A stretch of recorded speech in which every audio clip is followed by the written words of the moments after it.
Yahoo boys are working class. Yeah, boys. I can't wait for you till you receive salary. Can't they tell me, babe, I've like maybe when I ask you for something, you be like, babe, they haven't paid me salary on all those stuff. But yeah, boy, anytime you ask, he's giving you. They are loving. They gives you everything you want. They don't stress. Have you dated the working class before? Yes, You had to wait for salary. it was very, very annoying. Very, very annoying. I have to wait till they pay his salary and he'll be like, whenever I ask him for money, he'll be like, B, they haven't paid me for this month and all those stuff. So it was very, very annoying. I just have to break up with him. You see that working class boy, and then stress plus they love stressing people. Stressing people how? You don't have money. Okay, one, you don't have money, you're dating a girl.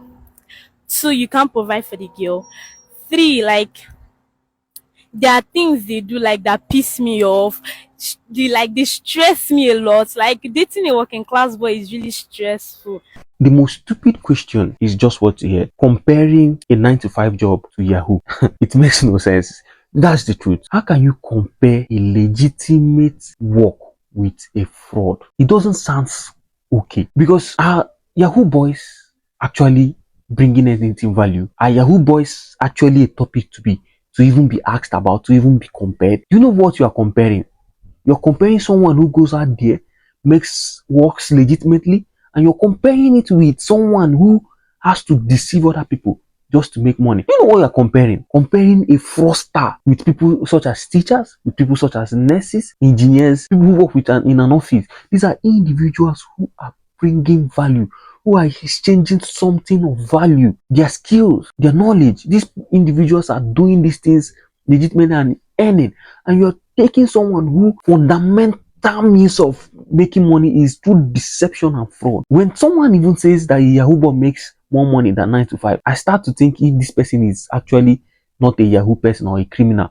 But if you're not a criminal, you never measure success only on the amount of money that is entering someone's bank account. If that is just the case, then why don't we just compare a thief being more successful than a security guard because of the thief stole more money? No, let's be mad like this now. Let's just do things like this. Because it's obviously ridiculous. It doesn't just make sense. Money is not the only measure of success. And that's the truth. Let's imagine this scenario.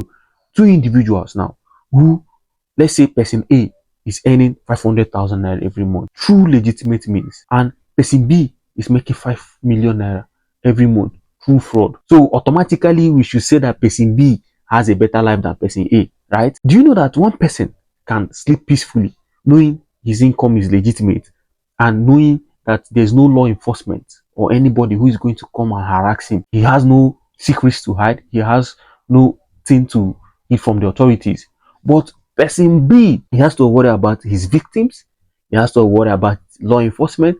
He has to worry about being exposed. He has to worry about losing everything. He has to face criminal consequences. So the question shouldn't simply be who makes more money, but rather it should be what is the cost of making that money. One of the aspects that has actually created a very false narrative with this their propaganda is social media. Because when you come and see people riding cars, young boys showing off their expensive clothes, going to hotels, you see them hosting parties and going to clubs, you see young boys spraying money, you start thinking, what am I doing?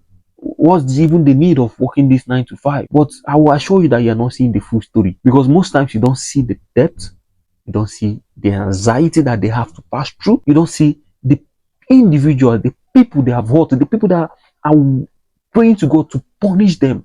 You don't see those things. You don't see the anxiety, you don't see the fear, you don't see the running from government agents, you don't see those legal problems for them. You don't see them. You just see the money coming. So how is their life when that money stops coming? Have you ever looked at those big Yahoo boys we knew then, when after everything nothing comes out? What social media just shows you is the highlight reels. Social media never shows you the entire movie.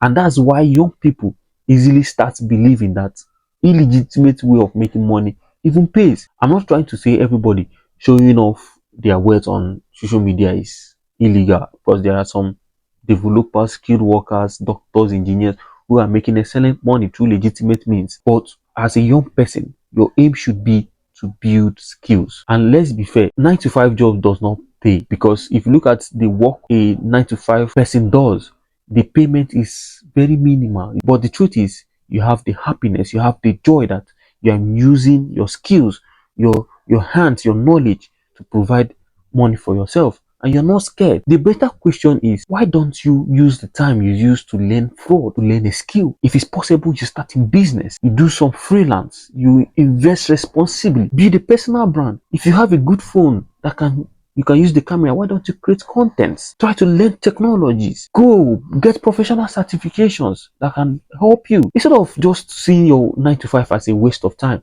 why don't you see it as a foundation why you are building something else? Your job doesn't have to be your final destination, but it can surely be your starting point. There are things you will learn in your job that can carry you for future. So one of the biggest traps young people fall into is wanting everything immediately. They want the house before 25. They want to buy a car now.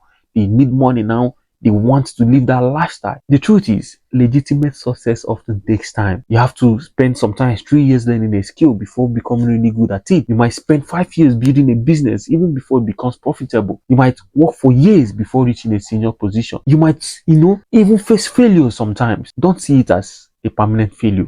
Instead, see it as the building blocks to your success. I just want you to not let anyone, especially this Yahoo boy shortcut, to make you start to hate your journey. Instead, build your own journey. I'm not saying that 9 to 5 is a perfect job, because when you look at the payment, it doesn't really pay well. When it comes to the joy, the freeness, the freedom, you can't compare it with someone who is doing illegitimate jobs. Let me just be frank here. The proper job to compare a Yahoo boy with is an armed robber, a criminal, a drug dealer. These are the proper comparisons you have to make, not with someone who is legitimately making his money. So comparing a legitimate job individual with a Yahoo scammer simply is one of the stupid things we do, because it's not just about how much money you make, it's about what are you creating, what value do you bring, what is the risks you take, what kind of life are you building. We should not let someone's flashy lifestyle convince us that the honest means is worthless, because sometimes the slow road isn't a failure, but is that road that gives us something that is worth keeping, is what will give us the memory in life. So now I want to hear from you. What do you think? Do you think young people should focus on building legitimate careers, or do you think the traditional 9 to 5 system needs to change? Drop your opinion in the comment section. And if you enjoyed this conversation, like the video, subscribe, and share with someone who needs to hear this.